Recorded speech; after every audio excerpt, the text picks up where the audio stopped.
Muy buenos días a todos. Hoy es jueves, día 25 de junio. Estamos en la semana duodécima del tiempo ordinario. Ayer celebrábamos la solemnidad de la Natividad de San Juan Bautista. Hoy volvemos otra vez a la normalidad, Celebraremos a San Guillermo, un nombre muy popular, muy cercano, aunque luego ya veremos que hay muchos San Guillermo. Luego hablaremos de él. Es jueves, por tanto, día eucarístico, en que recordamos la institución de la Eucaristía, el día de Jueves Santo, el gran regalo de Cristo, que no solo se queda entre nosotros, sino que además se hace alimento, se hace viático, fortaleza para nuestro camino. Y también es el día en el que oramos especialmente, lo debemos hacer siempre, pero oramos especialmente por las vocaciones sacerdotales. Oramos por los seminaristas, los que se preparan al sacerdocio con su formación, con la santidad. Oramos por todos los sacerdotes, especialmente por los que lo están pasando mal, quizá por alguna crisis, quizá algún momento de debilidad, o incluso los sacerdotes enfermos, los sacerdotes que pasan por momentos duros, difíciles, complicados también en su vida. Pedimos por todos los sacerdotes y pedimos también, como siempre, que en las familias cristianas sea bien acogida la llamada al sacerdocio y que los padres no desalienten o no desorienten a sus hijos si manifiestan esta llamada del Señor, sino que sepan acogerla, mimarla y ver como un gran regalo, como un gran don, que uno de sus hijos sea sacerdote. Pues oramos, rogad al dueño de la mies que envíe obreros a su mies. El Evangelio de hoy es Mateo 7, 21 al 29. Vamos acabando el llamado Sermón de la Montaña. Después de las bienaventuranzas, después de todos las instrucciones que el Señor va dando a los suyos, o sea, a nosotros, hoy nos da un buen criterio de discernimiento. ¿Sobre qué y sobre quién estoy fundando mi vida? ¿Sobre qué valores? ¿Sobre qué evangelio? Y si no antepongo nada al amor de Cristo, por tanto no antepongo nada tampoco a la voluntad de Dios, ¿no? La parábola de las dos casas nos obliga a preguntarnos sobre qué construimos nuestra vida. Quizá escuchamos las palabras de Jesús, incluso hasta las repetimos, pero no construimos sobre ellas, porque no basta ni escuchar ni decir, Señor, Señor, hay que hacer, y sin hacer, o sea, poner en práctica, no hay discípulo. El hacer del que se trata es la realización concreta de la voluntad de Dios, tal como es expresada por Jesucristo en su enseñanza y en su vida. La parábola nos mueve también a repasar y sopesar las experiencias tristes de nuestros derrumbamientos personales que nos han sobrevenido en momentos tumultuosos, vientos, tempestades, aguaceros. Es una metáfora, es una manera de hablar de los problemas, de las dificultades. Estas zozobras no nos están indicando que somos constructores necios, tontos, que apoyamos nuestra existencia en andamios postizos o en suelos arenosos. Este es como el famoso cuento de los cerditos, ¿no? A ver sobre qué construimos y sobre quién, ¿no? Ese es el criterio de discernimiento, que sería también este otro. Por sus frutos los conoceréis, ¿no? La última decisión le corresponde solo al juez universal, a Jesús, y eso al final de la historia. Los discípulos, más que afanarse en el juicio, deben implicarse en hacer la voluntad del Padre Celestial. Jesús dice a sus discípulos que edifica su casa sobre roca. Quien escucha estas palabras mías y las pone en práctica, escuchar, poner en práctica. Notemos que no es suficiente con escuchar, sino que es necesario pasar a la acción, una acción que pone en juego la memoria, la voluntad, el compromiso de toda la persona, sus afectos.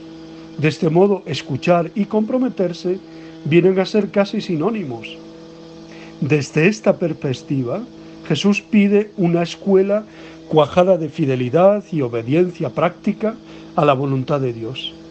Discípulo sensato es aquel que construye sobre roca firme de las palabras de Jesús puestas en práctica. Quien escucha y pone en práctica las palabras del Señor no debe temer el día del juicio. Esta idea del juicio de Dios está expresada en la gran tempestad que se abate sobre las dos casas y recuerda numerosos pasajes del Antiguo Testamento, ¿no?, en los que el día de Yahvé aparece simbolizado en la violencia de los elementos naturales. No olvidemos que Mateo escribe para los judíos conversos, y tiene, por tanto, la escritura, todo el Antiguo Testamento, muy presente.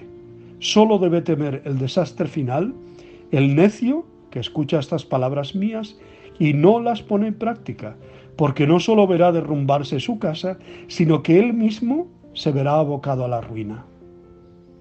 Mateo coloca a sus lectores ante dos caminos y les invita a elegir el camino de la vida.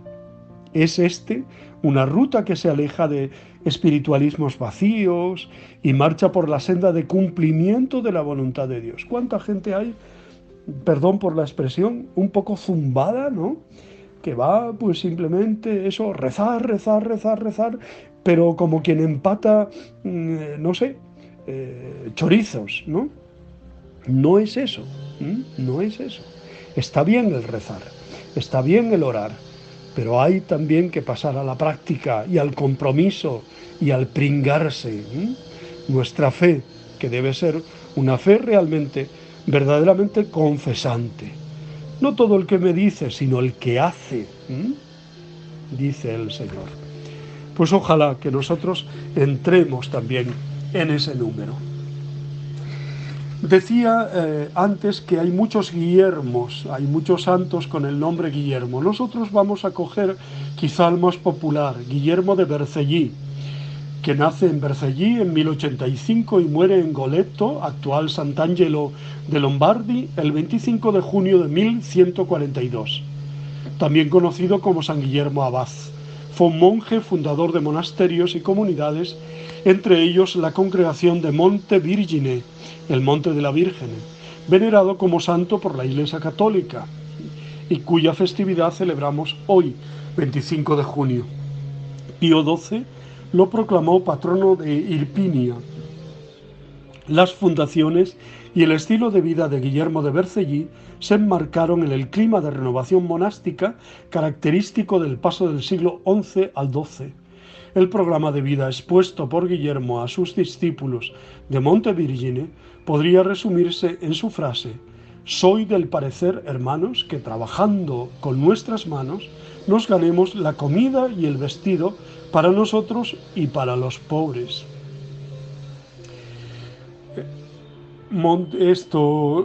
Guillermo de Vercelli, vuelto a Italia, porque había hecho una peregrinación a Santiago de Compostela, vuelto a Italia, se dirigió a la cadena montañosa de Partenio, que domina el Avelino, para establecerse en una de sus cimas, en un lugar despoblado de unos 1300 metros, al este de Nápoles, llamado Monte Virgiliano.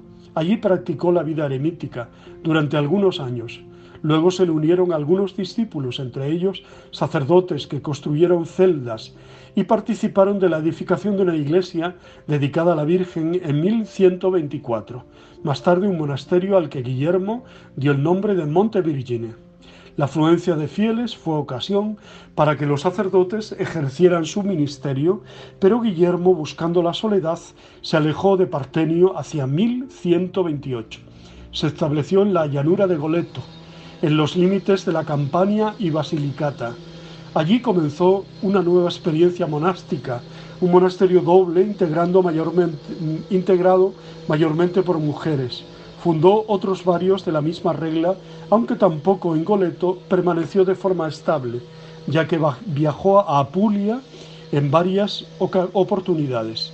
Finalmente murió en Goleto, hoy Sant'Angelo de Lombardi, el 25 de junio de 1142. Su cuerpo permaneció en Goleto hasta 1807, año en que fue trasladado a Montevergine.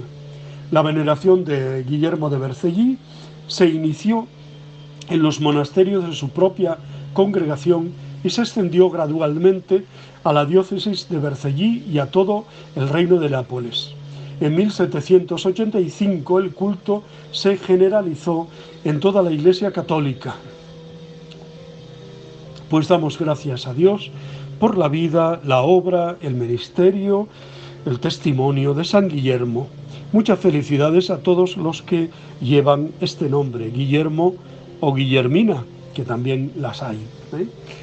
Os deseo muy buen día, os abrazo y os bendigo en el nombre del Padre, del Hijo y del Espíritu Santo. Os quiero.